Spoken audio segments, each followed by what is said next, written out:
ओम नमो भगवते वासुदेवाय।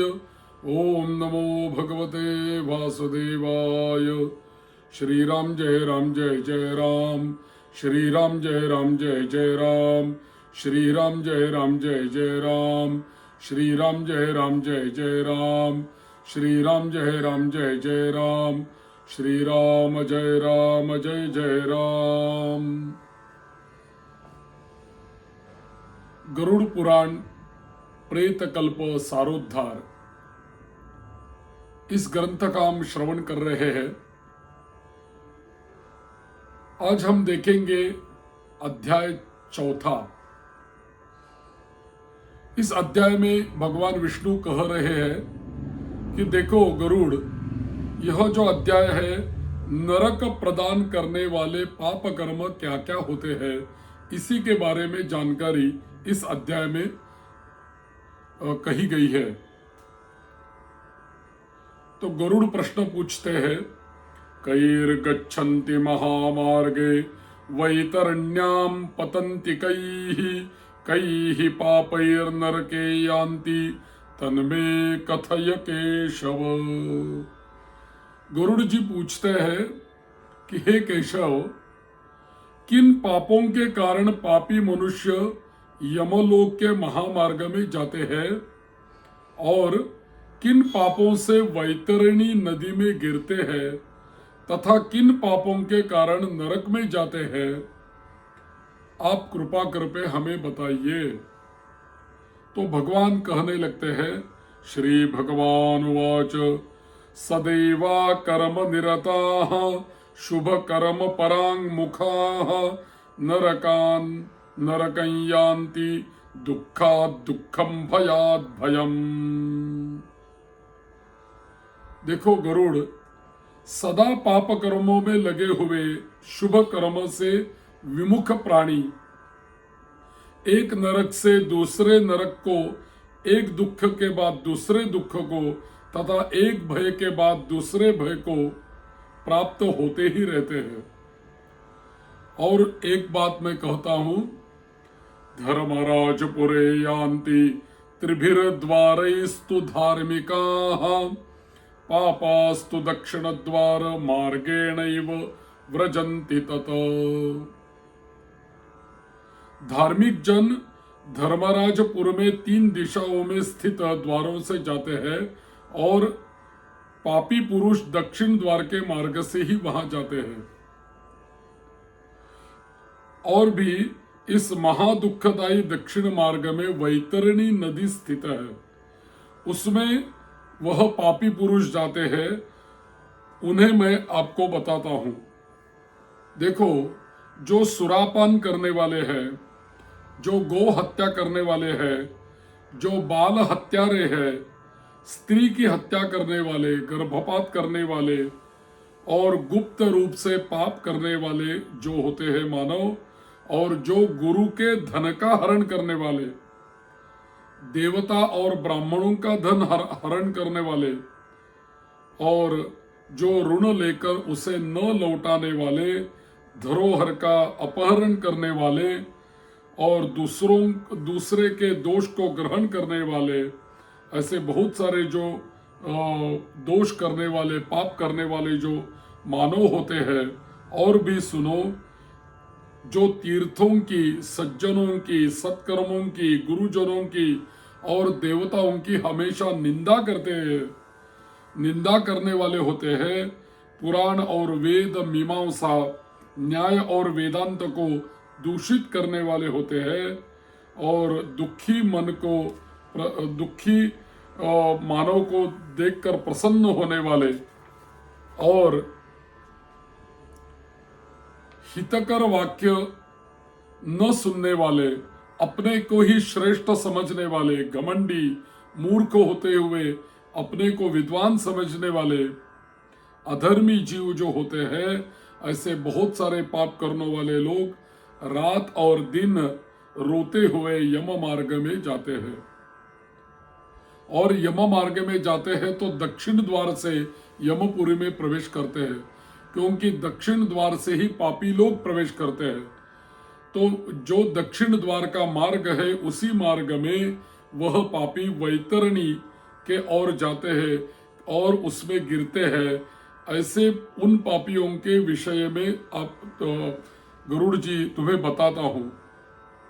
देखो, जो माता पिता गुरु आचार्य पूज्यनों को अपमानित करते हैं वे मनुष्य वैतरणी नदी में डूबते हैं।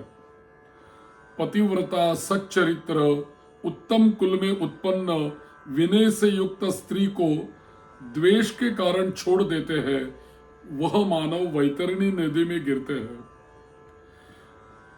जो हजारों गुणों के होकर भी सत्पुरुषों में दोष का आरोपण करते रहते हैं और उनकी अवहेलना करते हैं, वे वैतरणी नदी में गिरते हैं।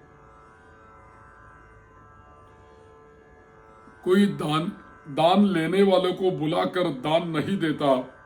जो व्यक्ति दान नहीं देता, ऐसा दान देता हूं ऐसा बोलकर दान नहीं देता, वह सदा वैतरणी नदी में ही निवास करता है। और स्वयं दी हुई वस्तु का अपहरण कर लेना, दान देकर पश्चाताप करना और दूसरे के आजीविका का हरण करता है, दान देने से रोकता है और यज्ञ का विध्वंस करता है तथा कथा भंग करता है और क्षेत्र की सीमा का हरण कर लेता है, गोचर भूमि को जोतता है, वह वैतरणी नदी में पड़ता है। देखो, यह जो कर्म बताए गए हैं वह कभी भी हमें नहीं करना चाहिए, क्योंकि मृत्यु के उपरांत इससे हमें वैतरणी नदी में डूबना ही पड़ता है। और ऐसे पापों के कारण से हमें यमपुरी में दक्षिण द्वार का मार्ग से ही हमें जाना पड़ता है। किसी को दान दूंगा, आ जाओ हमारे घर, ऐसे बुलाकर, और दान की अभिलाषा से कोई आएगा घर में तो उसे दान नहीं देता, कहीं छिप जाता है, ऐसा जो फंसाने वाला रहता है उसको वैतरणी नदी प्राप्त होती है। और स्वयं दी हुई वस्तु का अपहरण कर लेना वह भी पाप है, और दान देने के बाद पश्चाताप करना वह भी पाप है। किसी की आजीविका का हरण करना, और कोई दान दे रहा हो, अच्छा कर्म कर रहा हो तो उसे रोकना, यज्ञ का विध्वंस करना और कथा में भंग करना, ऐसे जो पाप होते हैं उससे हमें नरक यातना और भी नहीं, वैतरणी नदी में डूबना पड़ता है। और भी बहुत निषिद्धाचरण करने में उत्सुक जो मानव रहते हैं, शास्त्र विहित कर्मों को त्यागते रहते हैं, ऐसे मूढ़ जन वैतरणी नदी में गिरते हैं। तो वैतरणी नदी किन किन को प्राप्त होती है, वो सभी पापों की लिस्ट यहाँ पे दी है। ऐसे पाप करने से हमें वैतरणी नदी प्राप्त होगी। तो सभी मार्गों को पार करके पापी यम के भवन में दक्षिण द्वार से पहुंच तो जाता है, लेकिन पुनः यम आज्ञा देता है और यम की आज्ञा से आकर दूत लोग उन्हें वैतरणी में फेंक देते हैं। हे खगराज, यह वैतरणी नदी जो है वो बहुत कष्ट देने वाली, कष्ट प्रदान करने वाली है, और भी प्रमुख नरकों में भी सर्वाधिक कष्टप्रद वैतरणी नदी है। इसलिए यमदूत पापियों को उस वैतरणी नदी में फेंकते हैं। तो किनको वैतरणी नदी नहीं प्राप्त होती, तो आगे एक श्लोक में बताया, कृष्णा गौर यदि नो दत्ता नौर्ध्वदेह क्रिया कृताः तस्यां भुक्त्वा महद दुःखम यान्ति वृक्षं तटोद्भवम्। मृत्यु के उपरांत जो बांधवों के द्वारा या पुत्र के द्वारा जो और्ध्वदेही क्रियाकर्म होता है, 9वां 10वां 11वां 12वां, और जो दान विधि होती है, उस दान में कृष्ण रंग की गौ माता का दान यदि नहीं किया और भी किसी का और्ध्वदेही क्रिया नहीं किया और्ध्वदी क्रिया नहीं कर ली या जिसके उद्देश्य से और्ध्वदी क्रिया नहीं की गई हो, वैतरणी में महान दुख भोग करके वैतरणी तटस्थित शाल्मली वृक्ष में जाते हैं। तो और्ध्वदेह क्रिया करना भी आवश्यक है। और्ध्वदेह की यदि क्रिया नहीं होगी तब भी उस जीव को वैतरणी प्राप्त होती है। या तो मृत्यु के पश्चात जो दान विधि होते हैं उसमें तो पंच गौओं का दान करने के लिए शास्त्रों में बताया गया है, तो उसमें से एक कृष्ण गौ यानी काले रंग की कपिला गाय यदि दान नहीं दिया तो वैतरणी नदी प्राप्त होती है। तो कृष्ण गौ माता का दान करने से वैतरणी नदी हमें नहीं लगती, या तो वैतरणी नदी हम उसी पुण्य से पार कर लेते हैं। देखो, झूठी गवाही देना या तो धर्म पालन का ढोंग करना, छल से धन का अर्जन करना, चोरों द्वारा आजीविका चलाने वाले, वृक्षों को काटने वाले और वन और वाटिका को नष्ट करने वाले, व्रत और तीर्थ का परित्याग करने वाले और स्त्री का शील नष्ट करने वाले जो होते हैं वो हमेशा शाल्मली वृक्ष द्वारा बहुत ताड़न प्राप्त करते हैं। अन्य पापी भी शाल्मली वृक्ष द्वारा बहुत ताड़न प्राप्त करते हैं। देखो, वेद की निंदा करने वाले नास्तिक जो होते हैं, मर्यादा का उल्लंघन करने वाले कंजूस, विषयों में डूबे रहने वाले दंभी तथा कृतघ्न मनुष्य निश्चय ही नरकों में गिरते हैं। कुआं, तालाब, बावली, देवालय, सार्वजनिक स्थान, धर्मशाला आदि उनको नष्ट करते हैं, वह निश्चय ही नरक में चले जाते हैं। स्त्रियों को, छोटे बच्चों को, नौकरों को, श्रेष्ठ जन को छोड़कर एवं पितरों को छोड़कर देवताओं की पूजा का परित्याग करके जो भोजन करता है उसे नरक ही प्राप्त होता है।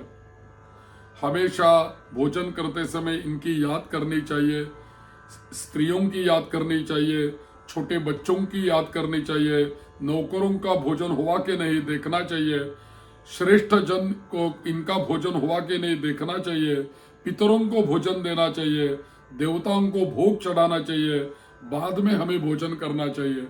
ऐसा यदि नहीं किया तो हम नरकगामी हो सकते हैं, हमें नरक की प्राप्ति होती है।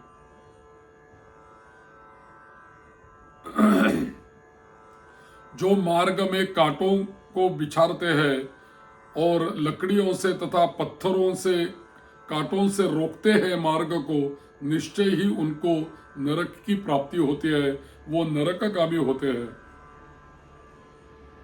जो मंद पुरुष, देखो, शिवाम हरिम सूर्यम गणेशम सद्गुरुम बुधम, शिवाम हरिम सूर्यम गणेशम सद्गुरुम बुधम न पूजयन्ति ये मंदाः ते वै नरकगामिनः। हमेशा गृहस्थ आश्रम में जब हम रहते हैं तो हमें भगवान शिव जी की आराधना करनी चाहिए। हमारे बहुत कुलों में कुलदेव के स्वरूप में ही शिव जी रहते हैं, तो शिव जी, महादेव जी की आराधना हमेशा करनी चाहिए। भगवती आदिशक्ति की आराधना करनी चाहिए। आदिशक्ति का रूप तो हमारी कुलदेवी होती है, उनकी आराधना करनी चाहिए। नारायण जी, विष्णु की आराधना करनी चाहिए, सूर्य की आराधना करनी चाहिए, गणेश जी की आराधना करनी चाहिए। और हमारे जो सद्गुरु होते हैं और विद्वान जो पुरुष होते हैं, इनकी पूजा और आराधना करनी चाहिए। ऐसे करने से हमें ऐसा पुण्य मिलता है कि वो उसी का पुण्य कर्म लेके हम जब जाते हैं तो हमें नरक यातना कभी भी नहीं मिलती। तो इसी के पुण्य से यदि हमारे पास इनकी पूजा का पुण्य नहीं होगा तो ये मंदाः ते वै नरकगामिनः, पूजा नहीं करते वही सब नरक में जाते हैं, ऐसा कहा गया है। तो इसलिए हमारे यहाँ पंचायतन पूजा का बड़ा महत्व है।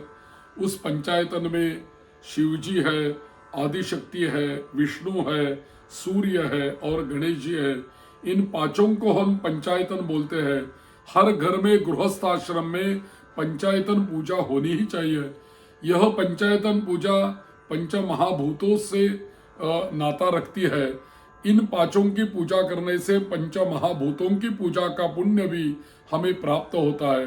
और यह हमारा जो देह है वही तो पंच महाभूतों से बना है। तो पंच देवता हमारे शरीर में ही विराजमान रहती है। इसलिए हमेशा हमारे घर में यही पंचदेवों की उपासना हमारे यहाँ होनी चाहिए। तो इनकी उपासना करने से, भक्ति करने से और पूजा करने से हमें जो पुण्य मिलता है, उसी पुण्य प्रभाव से हमें नरक यातना नहीं प्राप्त होती, हमें स्वर्ग ही प्राप्त हो जाता है। तो देखो, दूसरों के कलह से प्रसन्न होने वाले जो होते हैं और ब्राह्मणों को लड़ाने वाले और गौओं को लड़ाने वाले और लड़ाई नहीं रुकवाते हैं और उनका समर्थन करने वाले और अवश्य नरक में जाते हैं। किसी को लड़ाना नहीं चाहिए। यदि कोई लड़ रहे हो तो उनको रुकवाना चाहिए और समझाना चाहिए। लेकिन लड़ाई में जो आनंद लेते हैं ना, वही तो नरकगामी होते हैं।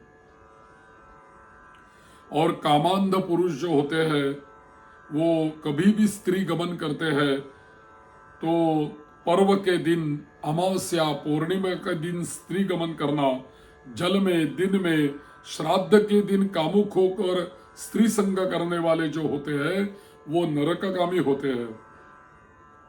और भी देखो, ये शारीरम मलम वह्नौ प्रक्षिपन्ति जले पिच आरामे पथि गोष्ठे वा ते वै नरकगामिनः। जो अपने शरीर के मल को आग में डालते हैं या जल में डालते हैं या उपवन में डालते हैं और अथवा मार्ग में डालते हैं अथवा गौशाला में फेंकते हैं, वे निश्चित ही नरक में जाते हैं। शारीरिक जो मल होता है वो कभी भी पानी में फेंकना नहीं चाहिए। पानी में मलमूत्र उत्सर्जन नहीं करना चाहिए। या तो गौशाला में जाके वहां थूकना नहीं चाहिए, या तो गौशाला में कोई अपना शारीरिक मल नहीं फेंकना चाहिए, या कोई उपवन में, मार्ग में थूकना नहीं चाहिए।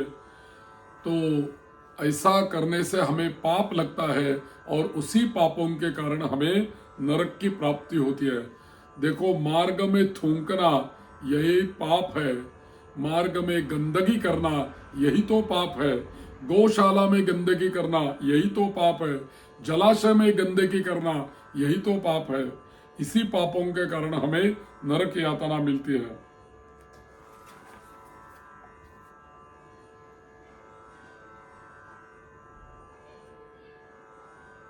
जो सभी प्राणियों में विश्वास नहीं करते और उन पर दया नहीं करते तथा जो सभी प्राणियों के प्रति कुटिलता का व्यवहार करते हैं, वह निश्चय ही नरकगामी होते हैं। हर प्राणियों में विश्वास करना चाहिए और सभी प्राणियों के ऊपर दया करनी चाहिए और कभी भी कोई भी प्राणी से कुटिलता का व्यवहार नहीं करना चाहिए।